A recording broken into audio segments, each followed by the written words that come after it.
parler aujourd'hui des 3 niveaux de la connaissance. Les 3 dimensions de la connaissance. Et entendez par connaissance un certain type de savoir. Et il y a des gens qui prétendent connaître Dieu, mais en vérité qui ne connaissent pas Dieu, qui sont au premier niveau de la connaissance.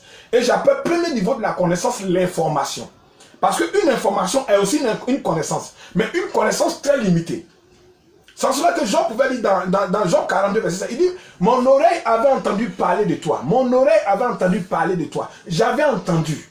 Donc, il y a des gens dans l'église qui ont entendu des choses sur Dieu. Tu as entendu dire que Dieu est bon. Tu as entendu dire que Dieu est merveilleux. Bien aimé, la qualité de ta connaissance va déterminer la qualité de ton adoration.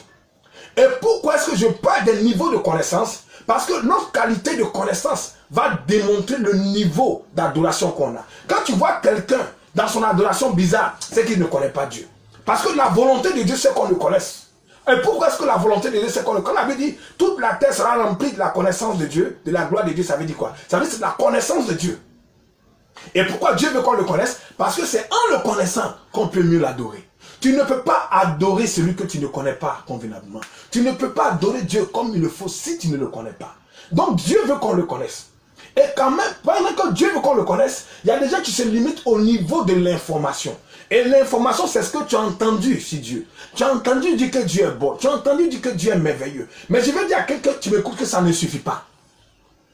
Le fait d'être à l'église, simplement par des informations, c'est bon. Mais tu as besoin d'aller plus loin. Parce que Dieu ne veut pas que tu te limites à l'information. Il y a des gens, tu peux te réciter toute la Bible, de la Genèse à l'Apocalypse. Tu peux te raconter toutes les histoires de la Bible, mais en vérité, ne connaissent pas encore Dieu. Réciter toute la Bible ne veut pas dire qu'on connaît Dieu. Écoute, prenons même une personnalité publique. Tu vas demander à quelqu'un, tu connais telle personne, il va dire oui, je le connais. Tu le connais où? Ah non, non, je le vois à la télé. Tu ne le connais pas. Tu as des informations sur lui. Tu sais qu'il joue dans tel club. Ou bien il fait ceci, il fait cela. Ce sont des informations qu'on a. Mais les informations que tu as ne montrent pas que tu le connais. Il y a des gens qui disent, je le connais. Mais tu le connais comment? Ce sont des informations. Et les informations qu'on a sur quelqu'un, c'est limité par rapport à la connaissance. Et dans cette affaire de Dieu, c'est comme ça. Connaître des choses dans la Bible, connaître des choses sur Dieu ne veut pas dire que tu connais Dieu. Alors, nous devons aller au-delà du premier niveau de connaissance qui est l'information. Parce que l'information, c'est la connaissance théorique. Ce que tu as entendu, ce qu'on t'a enseigné, ce qu'on t'a dit, elle est limitée. Et pour une qualité, pour une bonne adoration, comme je le disais tout à l'heure, tu ne peux pas adorer Dieu normalement si tu ne le connais pas. Donc Dieu veut que tu le connaisses. Alors je pose la question à toi qui m'entends, tu as